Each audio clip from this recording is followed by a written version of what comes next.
अच्छा बाबू, इन्हें अच्छे से ही रखना, ये मेरी बहुत प्यारी बेटियां हैं। बाबा आप परेशान मत हो। हाँ बाबा, आप परेशान क्यों हो रहे हो? हम बिल्कुल ही अच्छे से रखेंगे आपकी बेटियों को।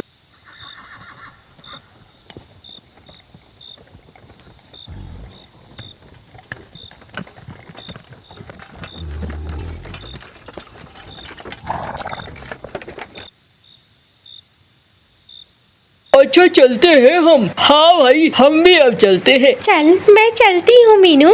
ठीक है।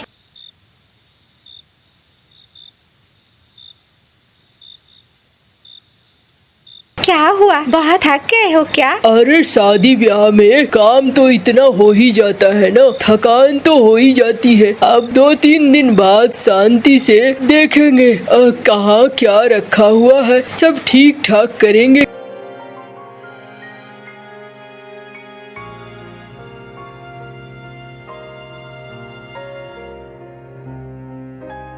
एक काम क्यों नहीं करते हम दोनों? चलो देख आते हैं अपनी बेटियों को। हमारी बेटियां आखिर कैसी है, देखना तो बनता है ना।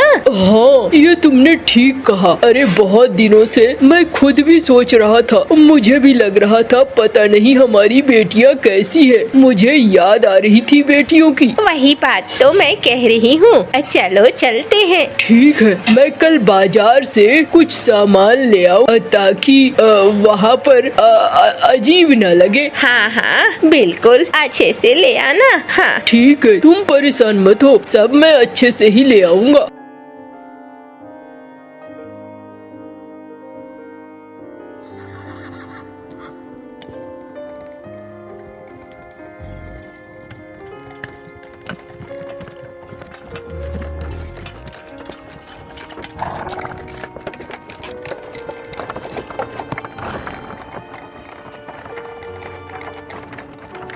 अरे अम्मा तुम आई हो? अरे दे हाँ बिटिया, तेरे बाबा को तुझे देखने का बड़ा मन कर रहा था, बस इसीलिए हम लोग चले आए। ठीक किया ना? हाँ हाँ अम्मा, एकदम ठीक किया। इतना सारा सामान लेकर आई हो? अरे ठीक नहीं लग रहा था, ब्याह किए हुए ज्यादा दिन हुआ नहीं और फिर मैं यहाँ चली आई। हम दोनों तुमसे मिलने आए हैं, खाली हाथ आना ठीक नहीं लग रहा था। अच्छा अम्मा कोई बात नहीं है, चलो घर के अंदर चलो, मेरी सास से मिलो। अच्छा चल। और भाई साहब कैसे आना हुआ? अरे क्या बताऊँ, बहुत दिन हो गए ना, और बेटी की विदाई करी है। घर थोड़ा खाली खाली लग रहा था, घर काटने को दौड़ रहा था, मन नहीं लग रहा था। सोचा चला आऊं, थोड़ा मुलाकात कर लूं। अच्छा किया।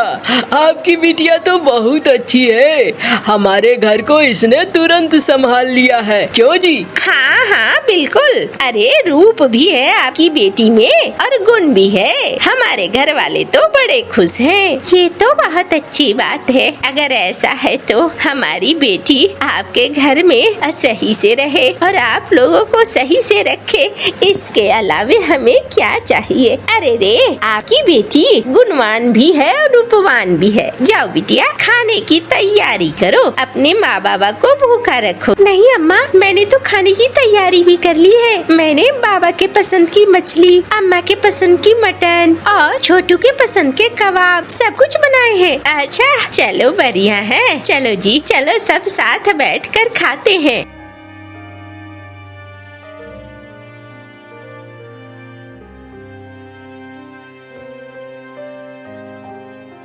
अरे वाह, बहुत अच्छा खाना बना है। मैं नहीं कहती, आपकी बेटी बड़ी गुणवान है।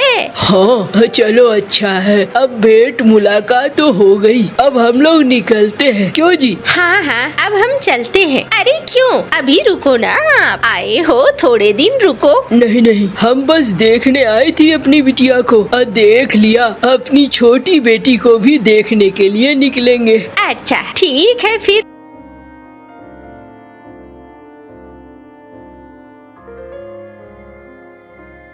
ठीक है बिटिया, चलता हूँ। ठीक है बाबा, फिर आना। अच्छा ठीक है, अब तुम्हें देख लिया ना, तुम सुखी हो, खुश हो, और क्या चाहिए। चलो बहुत अच्छा है, हम चलते हैं।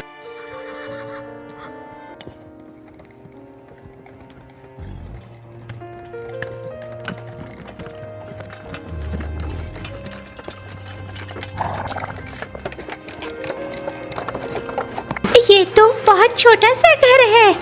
तुमने छोटी बेटी का ब्याह क्या किसी गरीब के घर किया है? अरे तुम परेशान क्यों हो रही हो? मैंने सब देख सुन कर ही ब्याह किया है। अरे हमारी बड़ी बेटी का घर तो बड़ा अच्छा था, उसके घर से तो, लेकिन मेरी छोटी बेटी का घर ये तो लग रहा है एकदम पुरानी झोपड़ी।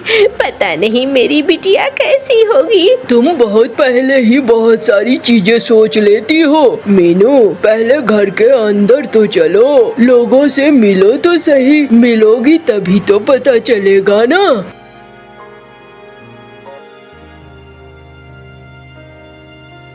अरे बाबा, अम्मा, तुम लोग कब आ गए? अरे तुम्हें देखकर मुझे कितनी खुशी हुई है, तुम अंदाजा भी नहीं लगा सकती।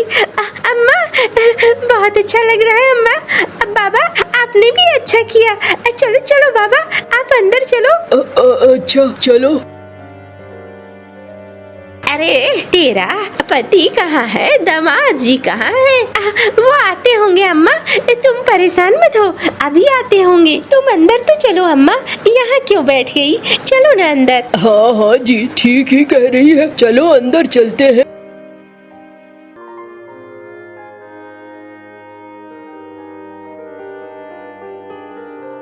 अरे बिटिया, वो तो ठीक है, लेकिन ऐसा लगता है मैंने तेरा ब्याह बहुत गरीब घर में कर दिया। हाँ, मुझे भी ऐसा ही लगता है। मुझे लगता है तुम लोग बहुत गरीबी में रह रहे हो। नहीं नहीं बाबा, ये आपको गलतफहमी हो रही है। मैं बहुत खुश हूँ और सुखी भी हूँ। आपको बेकार में ऐसा लग रहा है। अरे तेरी रसोई में मुझे खास कुछ दिख भी नहीं रहा है, घर में भी कोई खास सामान नहीं है। तू अपने आप को कैसे रख रही है इस जगह पे? आपको ऐसा लगता है? और जमाई बाबू कहाँ है? अभी आते होंगे, देखना वो बहुत अच्छे हैं। वो मेरी भी बहुत मदद करते हैं और हम लोग साथ में बहुत अच्छे से रह रहे हैं। इससे ज्यादा और क्या चाहिए? मैंने तो पहले भी कहा था ना अम्मा, मुझे ऐसा ही चाहिए और मुझे ऐसा ही मिला है। मैं तो बहुत खुश हूँ कि आप दोनों ने मेरा ब्याह इनसे कराया।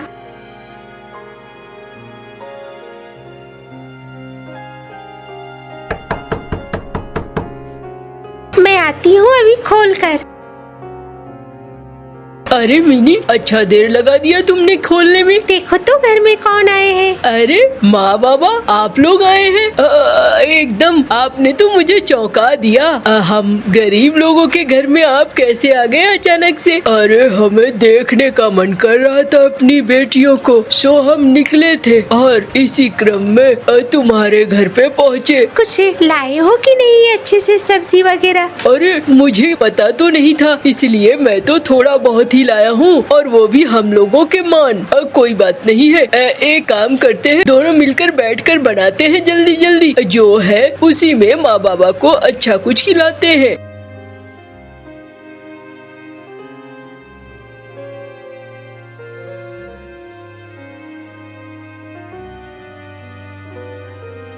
अरे बेटा, तुम छोड़ दो, मैं और मेरी बेटी दोनों मिलकर रसोई का काम कर लेंगे। तुम्हें परेशान होने की जरूरत नहीं है। अरे अम्मा, इसमें कोई बड़ी बात नहीं है, आप क्यों परेशान हो रही है? मेरे माँ बाबा नहीं थे, मैं बचपन से ही अपना खाना खुद बनाता रहा हूँ और मुझे खाना बनाने का अभ्यास है। ऐसा नहीं है कि मेरे लिए ये कोई नई बात है। मैं ऐसा करके वो खुशी महसूस करता हूँ। अपने परिवार की कोई मदद न करे तो फिर किसकी करेगा? इसलिए आप परेशान मत हो और देखना, मैं और मिनी अच्छा खाना खिलाएंगे आपको।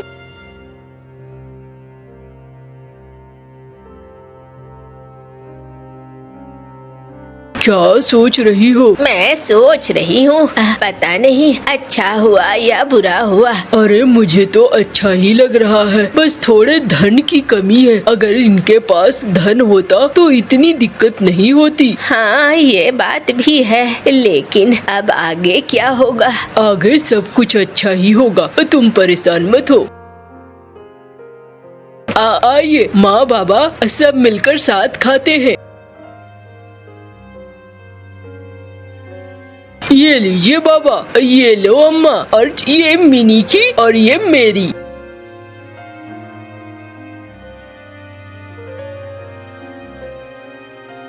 ये लो, तुम्हारे लिए मैंने मिठाइयाँ लाई थी। ये लो, अब हम लोग चलते हैं घर, बहुत देर हो गई है, अब यहाँ रुकना ठीक नहीं है। अरे बाबा, आपका ही घर है, आराम से आओ, आराम से रहो, कोई दिक्कत नहीं है। नहीं, अब मेरा यहाँ रुकना अब ठीक नहीं है, अब बहुत दिन हो गए हैं, मुझे भी अपनी खेती बाड़ी तो देखनी होगी ना, ऐसे मैं इधर उधर अपना वक्त बर्बाद नहीं कर सकता।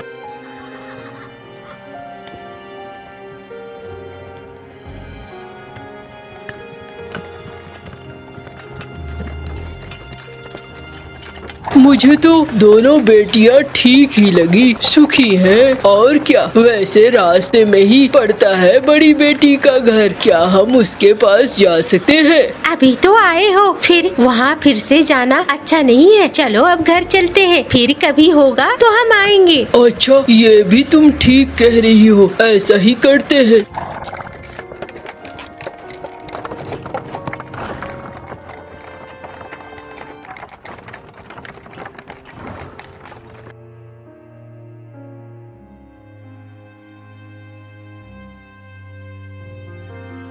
अरे कहाँ गई थी मीनू? हाँ, बेटियों के पास गई थी क्या? अरे हाँ जी, अरे रे, हाँ हाँ वहीं गई थी, और कहाँ जाऊंगी। कैसी रही तेरी मुलाकात? बस अच्छी थी, सब बढ़िया है, सब ठीक है। चलो बढ़िया है, जाओ भाई, घर में जाले लगे होंगे, इतने दिनों तक बाहर घूमती रही हो।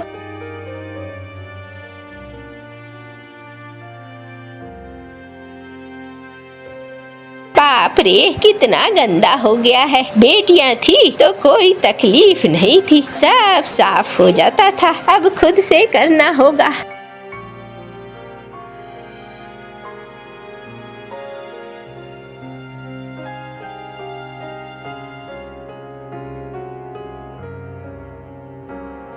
आओ जी, खाना बन गया है। अरे हाँ, दो भाई, भूख लग गई है मुझे भी।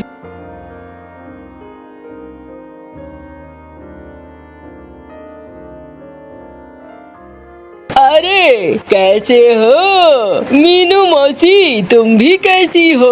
अरे रे, तू कल मुहा यहाँ कैसे आना हुआ? अरे ये बात तो तुम्हें अपने पति से पूछनी चाहिए, उसी की वजह से तो आज मैं यहाँ आया हूँ। क्यों जी, क्या कह रहा है ये? अरे वो दोनों बेटियों की शादी के लिए मैंने कर्जा लिया था ना, उसी के लिए आया है ये। देखा, याददाश्त बुढ़ऊ की खराब नहीं है, ठीक ही है। दो भाई, पैसे दो। अभी तो दिक्कत है, बाद में मैं दे दूंगा। अरे बाद में कब दोगे? चलो अब खेल हुआ खत्म, यहाँ से निकलो। मुझे पहले से ही पता था तुम अपनी जमीन वापस छुड़वा पाओगे नहीं। अब ये रहा सहा घर, ये भी चला गया। जाओ जाओ, निकलो यहाँ से। अरे ऐसे कैसे? तुम्हें क्या लगता है हम ये घर और जमीन छुड़वा नहीं सकते?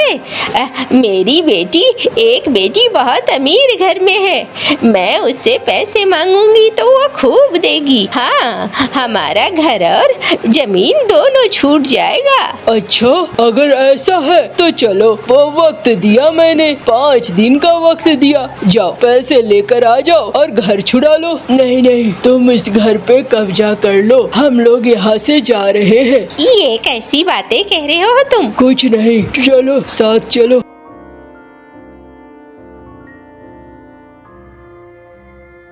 लगाओ भाई, ताला लगाओ, गए वो लोग।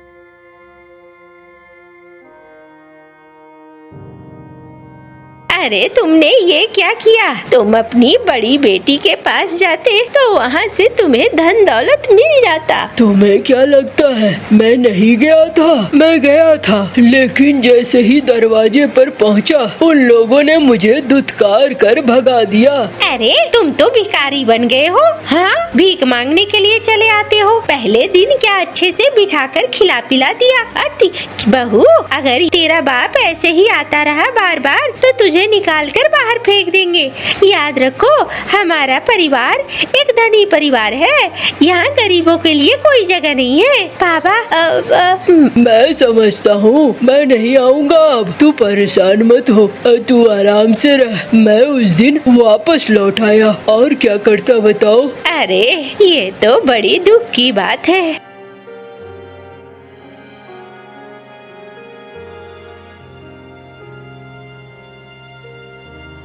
अरे बाबा, तुम दोनों यहाँ क्या कर रहे हो रास्ते में? हम लोग घर गए थे, वहाँ पता चला तुम लोग नहीं रह रहे हो। अरे तुम लोग घर कब गए? अभी थोड़ी देर पहले दूसरे रास्ते से हम वहीं पहुँचे थे, तो किसी ने कहा तुम्हारे माँ बाबा लोग यहाँ से चले गए हैं। काले सेठ ने घर पे कब्जा कर लिया है। हाँ बिल्कुल सही सुना तुमने, काले सेठ ने घर पे कब्जा कर लिया है। बाबा, ये चीजें आप लोगों को हमें बतानी चाहिए थी, और इस तरह पे सड़क पे रहने की कोई जरूरत नहीं है। आप हमारे घर चलिए, आप वहाँ पर आराम से रहिएगा। नहीं नहीं, कुछ दिन बाद हम बोझ बन जाएंगे। नहीं बाबा, आप बोझ नहीं बनेंगे। मैंने तो पहले ही कहा था ना, मेरे परिवार में कोई नहीं है और मेरे परिवार में माँ बाबा भी नहीं रहे हैं। आप अगर साथ रहोगे अच्छा लगेगा।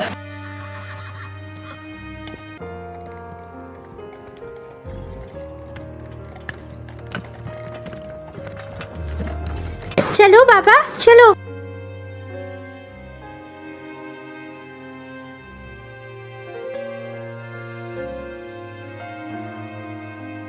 बाबा, आप यहाँ बैठो, मैं आपके नाश्ता पानी का इंतजाम करता हूँ।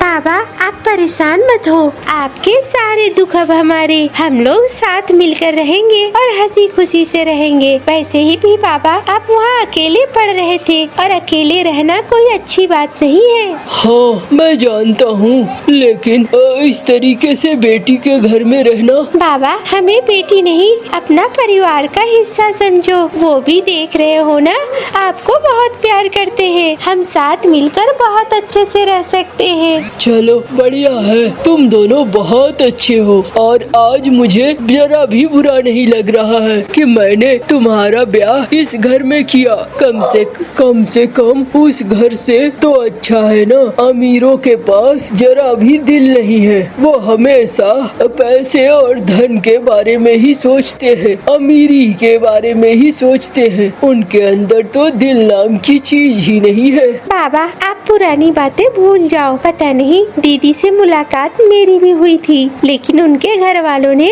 हमें पहचानने से इनकार कर दिया था। तब से हम लोग भी नहीं जाते हैं वहाँ पे। चलो कोई बात नहीं है। और फिर सब साथ मिलकर रहने लगते हैं। अब उन्हें कोई दिक्कत नहीं था, सब साथ मिलकर बैठकर खाते पीते हैं। उसके बाद मंटू के साथ खेत में भी उसके पिता काम करते हैं और मिनी के साथ उसकी माता घर के रसोई में काम करती है। अब वो लोग बहुत खुश थे। बरगद के बड़े पेड़ पर टुन्नी चिड़िया अपने छोटे से घोंसले में अपने दो छोटे छोटे बच्चों के साथ रहती थी। उसके बच्चे बहुत भूखे थे। मम्मा, मुझे खाना दो, मुझे बहुत भूख लगी है। मम्मा, मैं भी भूखा हूँ, भूख से मेरे पेट में चूहे दौड़ रहे हैं। आप दोनों बच्चे घोंसले में छुप कर बैठ जाओ, मैं अभी अपने बच्चों के लिए दाना ढूंढ कर लाती हूँ। फिर छोटी चिड़िया तोते के पास जाती है। तोते तोते चलो दाना लेने जाते हैं। मगर मेरे पास तो दाना है, मैं अपने लिए कल ही दाना ले आया था। मुझ बेचारी के साथ कोई भी दाना लेने नहीं जाता, मैं किसी और पक्षी को साथ लेकर जाती हूँ। फिर छोटी चिड़िया आगे बढ़ती है। चिड़िया बड़े घर में रहने वाले कबूतर के पास जाती है। कबूतर कबूतर चले एक साथ दाना लेने जाते हैं। चिड़िया तू ठहरी, छोटी चिड़िया तू छोटे से घर में रहती है, मैं बड़े घर में रहता हूँ, मैं तुम्हारे साथ दाना लेने नहीं जाऊँगा। चिड़िया निराश होकर वहाँ से भी आगे चली जाती है। नहीं नहीं चिड़िया, मेरे पास तो मीठे फूलों का रस है। मैंने तो अभी अभी मीठे फूलों का रस पी लिया है। बुलबुल बहन, थोड़ा फूलों का रस मुझे भी दे दो। मेरे बच्चे कल से भूखे हैं। ये फूलों का रस बहुत मेहनत से निकलता है। मैं किसी को मुफ्त में फूलों का रस नहीं दे सकती। चिड़िया उड़ती उड़ती एक खेत में चली जाती है। वो खेत कालू कौवे का था। चिड़िया उस खेत से अपने बच्चों के लिए दाना ले लेती है। तभी पीछे से दुष्ट कौवा आकर छोटी चिड़िया को पकड़ लेता है और उसे एक पिंजरे में कैद कर देता है। छोड़ो मुझे, छोड़ दो, मुझे अपने बच्चों के पास जाना है। एक चोरी करती हो, दूसरा मैं तुम्हें छोड़ दूं? ये खेत मेरा है, तुमने मेरे खेत से दाना क्यों चुराया?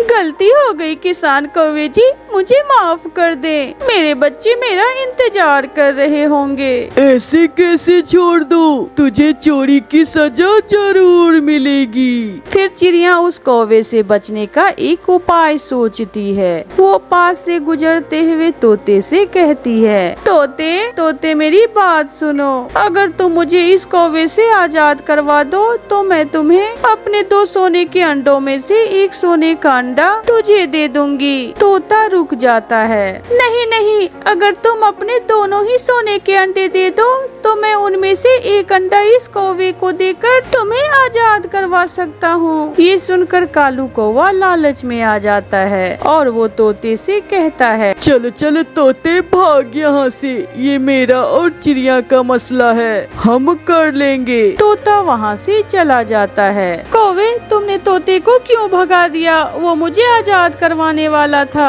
तुम ऐसा करो, अपने दोनों सोने के अंडे मुझे दे दो, फिर मैं तुम्हें छोड़ दूंगा।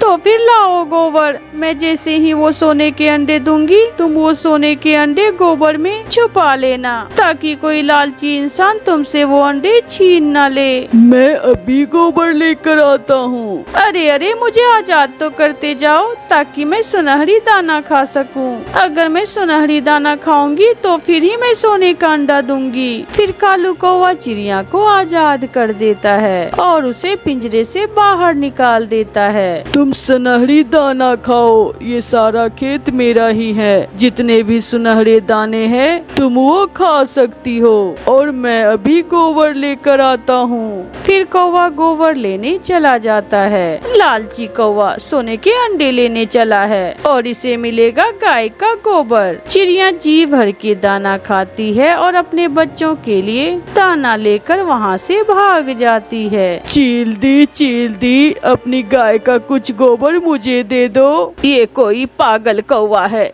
जो गोबर मांग रहा है। पहले तुम मेरे बाड़े की सफाई करो, फिर मैं तुम्हें कुछ गोबर दे दूंगी। कौवा चील के बाड़े में झाड़ू लगाता है। वो बाड़े की अच्छे से सफाई करता है और फिर चील से थोड़ा गोबर लेकर वहाँ से चला जाता है। जब कौवा अपने खेत में जाता है तो वहाँ चिड़िया नहीं थी। मैं लुट गया। उस चालाक चिड़िया ने मुझे सोने के अंडों का लालच दिया और मैं उल्लू बन गया। तोता फिर से वहाँ आता है। लालची कौवे, मैं चिड़िया की बात समझ गया था कि वो तुम्हें लालच दे रही है, इसलिए मैंने चिड़िया से दोनों अंडे मांगे थे ताकि तुम लालच में आ जाओ। अब तुम ऐसा करो, इस गोबर से हार बनाकर गले में डाल लो। ऐसा कहते हुए तोता वहाँ से भाग जाता है और कौवा गोबर को देखता रह जाता है। प्यारे दोस्तों, इस कहानी को लाइक करना बिल्कुल ना भूलें। दूर किसी जंगल में एक चिड़िया अपनी एक बेटी के साथ रहती थी। वो जंगल में चूड़ियाँ बेचकर अपना गुजारा करती थी। चूड़ियाँ ले लो चूड़ियाँ, रंग बिरंगी सतरंगी चूड़ियाँ ले लो चूड़ियाँ। बुलबुल वहाँ आती है। लाओ चिड़िया, मुझे चूड़ियाँ दे दो, तुम्हारी चूड़ियाँ सस्ती भी है और मजबूत भी। हम पक्षियों को और क्या चाहिए। बुलबुल चूड़ियाँ लेकर वहाँ से चली जाती है। उसी जंगल में गोरी कौवी की भी चूड़ियों की दुकान थी। वो सस्ती चूड़ियाँ महंगे दामों में बेचती थी, जिसकी वजह से जंगल के सभी पक्षी टुन्नी चिड़िया से चूड़ियाँ लेते थे। अरे चिड़िया, क्यों इधर उधर फिर रही हो? क्यों दिन रात मेहनत करती हो? मैंने कई बार कहा है तुझसे, मैं कांच की चूड़ियाँ बेचती हूँ। तुम अपनी चूड़ियाँ मुझे दे दो,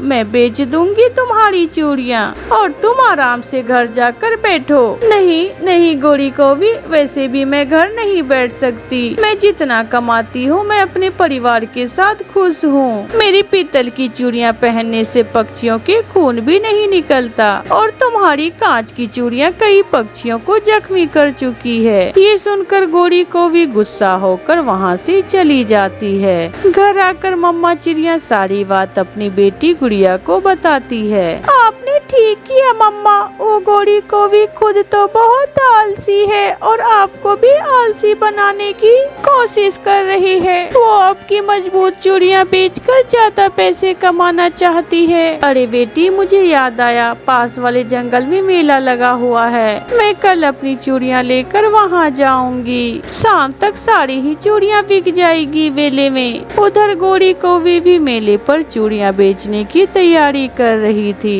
मेला है, क्या अच्छा क्या बुरा, सब माल बिक जाएगा। मैं ये वाली कुछ ज्यादा ही हल्की चूड़ियाँ मेले पर बेचने ले जाती हूँ। फिर दूसरे दिन चिड़िया भी अपनी चूड़ियाँ लेकर मेले पर पहुँच जाती है। चूड़ियाँ चूड़ियाँ, पीतल की रंग बिरंगी मजबूत चूड़ियाँ ले लो, चूड़ियाँ ले लो, अच्छी अच्छी चूड़ियाँ, मजबूत चूड़ियाँ, चिड़िया से अच्छी है मेरी चूड़ियाँ, ले लो सब ले लो। हरियाली तोती गोरी से चूड़ियाँ लेने आती है तो गोरी से एक चूड़ी टूट जाती है और हरियाली तोती का पंख घायल हो जाता है। अरे कमबख्त तोती, अंधी हो, देख नहीं रही हो?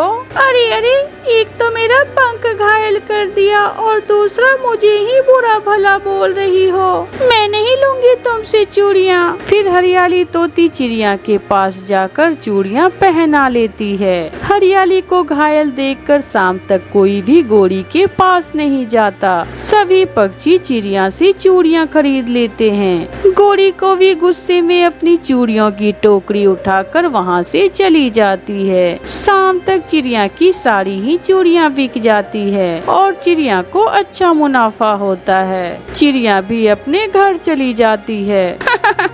गुड़िया गुड़िया बेटी, गोरी कौवी की एक भी चूड़ी नहीं बिकी और मेरी सारी ही चूड़ियाँ बिक गई। मम्मा, उसकी सारी चूड़ियाँ 2 नंबर होती है, बिकेंगी कैसे? कालू, ओए कालू, अब मैंने भी फैसला कर लिया है, या इस जंगल में मैं चूड़ियाँ बेचा करूँगी या चिड़िया की बच्ची। तो फिर मुझे उस चिड़िया का कुछ करना ही होगा। मैं आज ही उस चिड़िया की सारी चूड़ियाँ उठाकर नदी में फेंक देता हूँ। फिर कालू कौवा ऐसा ही करता है। जैसे ही रात होती है कालू कौवा घर से निकलता है और चिड़िया की चूड़ियों की टोकरी उठाकर भाग जाता है। कालू कौवा सीधा नदी पर जाता है और चिड़िया की चूड़ियों वाली टोकरी नदी में फेंक देता है। सुबह उठकर चिड़िया रोने लग जाती है।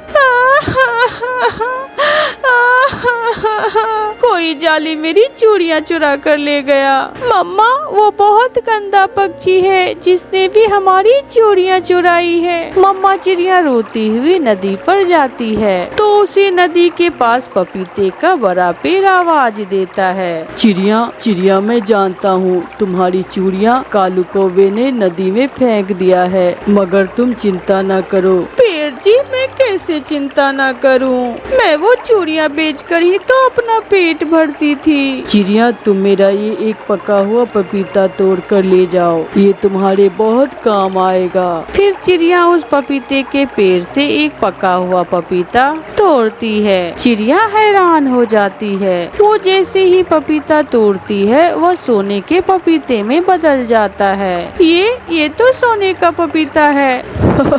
हैरान हो गई ना? जाओ चिड़िया, ऐसे ही अच्छाई के काम करना और हमेशा दूसरों की भला करती रहना। कोई तुम्हारा कुछ नहीं बिगाड़ सकता। फिर चिड़िया खुशी खुशी वहाँ से चली जाती है। कालू, कालू भैया तुम्हारा बहुत बहुत धन्यवाद जो तुमने मेरी चूड़ियाँ नदी में फेंक दी। देखो तो मुझे उन चूड़ियों के बदले में क्या मिला है। सोने का पपीता देखकर कालू कौवा और गोरी कौवी तो हैरान हो जाता है। क्या ये कैसे हो सकता है? फिर कालू कौवा और गोरी कौवी भागे भागे जाते हैं और अपनी सारी चूड़ियाँ नदी में फेंक देते हैं और वहाँ बैठकर सोने के पपीते का इंतजार करने लगते हैं। मगर वो तो बहुत बुरे पक्षी थे, उन्हें ठेंगा मिलता है और वो शाम को रोते हुए खाली हाथ ही घर वापिस आ जाते हैं। प्यारे दोस्तों, कहानी अच्छी लगी तो इस कहानी को लाइक, अपने दोस्तों के साथ शेयर और इस चैनल को सब्सक्राइब करना बिल्कुल ना भूलें। आपका धन्यवाद।